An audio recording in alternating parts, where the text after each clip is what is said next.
Meus amigos, estamos aqui mais uma vez no bairro de Fátima News. Quem ainda não assinou lá o canal, vai lá, se inscreve no canal, tá bom? Bom, mais uma vez eu sou o professor Márcio da Rochela, sou doutor em Geografia pela Universidade Federal Fluminense e sou professor da Rede Estadual do Rio de Janeiro. Dando continuidade àquela aula do terceiro ano que eu dei sobre a formação territorial e as transformações territoriais na Europa, eu queria agora trazer essa aula para o âmbito da América, pensar na América. E a gente vai utilizar esse atlas histórico do mundo, né, que a gente já utilizou na outra aula, e diferente da outra aula em que eu fiquei correndo com uma série de mapas, a gente vai tentar viajar no atlas utilizando 2 ou 3 mapas só, para a gente poder aproveitar o máximo daquele mapa.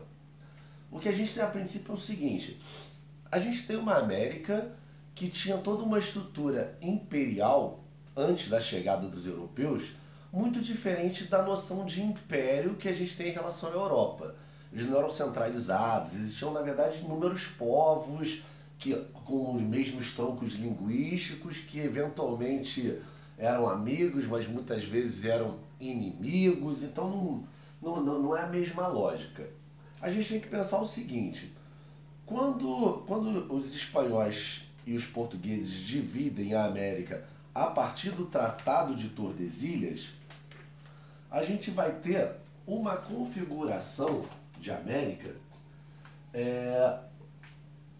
em que parte dessa América é uma grande colônia portuguesa e numa outra parte é uma colônia espanhola separada em diversos departamentos. Esses departamentos, eles eram diretamente ligados à coroa espanhola, e você tinha ali outros nobres ocupando o governo daqueles departamentos. Então você tinha um grão-ducado, você tinha um condado, e basicamente dessas estruturas coloniais espanholas que não eram unificadas, vão surgir os primeiros países da América. Chega aqui pertinho. Eu quero trazer esse mapa aqui como exemplo.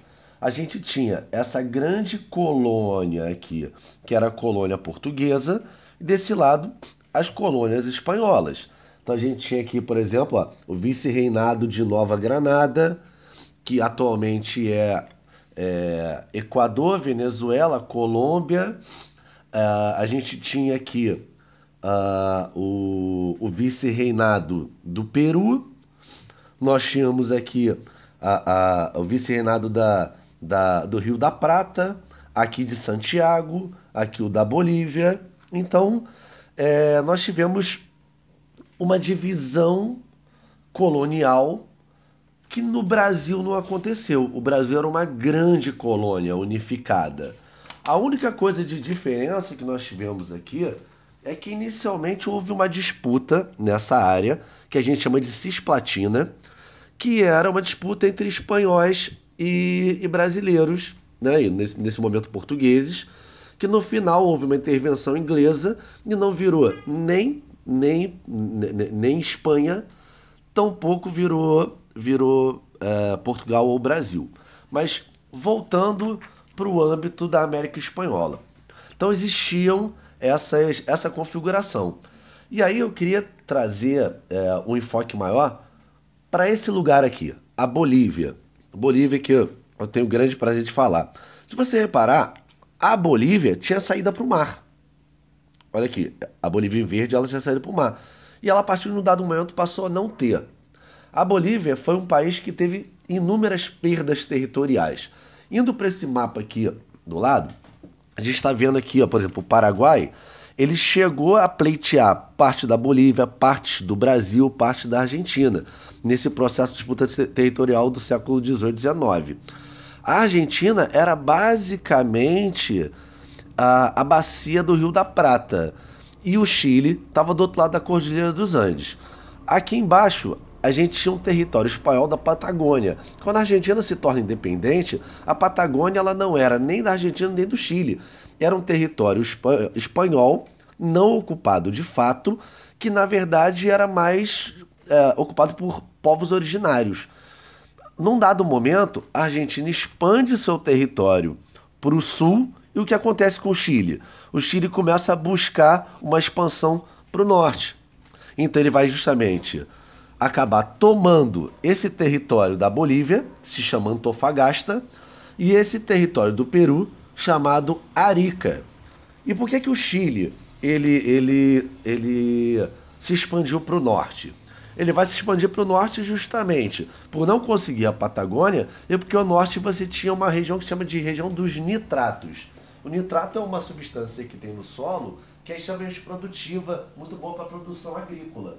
Então, com isso, o Chile se expandiu na chamada Guerra do Pacífico e tomou esses dois territórios, o da Bolívia e o do Peru. Para o Peru, a perda não foi tão grande, mas para a Bolívia foi imensa, porque ela perdeu a saída para o mar. Chegando mais aqui pertinho, na verdade, a Bolívia depois ainda perdeu o território do Acre, no início do século XX, até 1903 para o Brasil. O Brasil, na verdade, tomou o Acre da Bolívia e indenizou.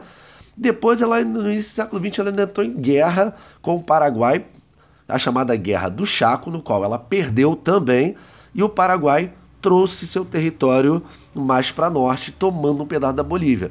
Então, a Bolívia aqui, ela perdeu aproximadamente 50% do seu território. Ela perdeu o Chaco para o Paraguai, ela perdeu o Acre para o Brasil e ela ainda perdeu Antofagasta para o Chile. Então, aqui nós tivemos outras disputas, mas essas disputas não foram bem armadas, foram disputas mais diplomáticas, definindo os territórios atuais. Mas o que a gente tem que pensar é que a definição dos territórios na América do Sul não foi, de fato, uma definição pacífica, e o entendimento de por que a América Espanhola não virou um só país tem a ver com a própria divisão administrativa que acontecia dentro das colônias espanholas. E a partir daí houveram grandes diferenciações entre os núcleos de ocupação. Aqueles núcleos de ocupação geraram famílias que eram detentoras de terra, que durante o processo de independência dos países da América começaram a pegar para si parte de territórios para reclamar oligarquias e determinados privilégios. Bom, é isso. Até a próxima aula. Se inscrevam no canal aí.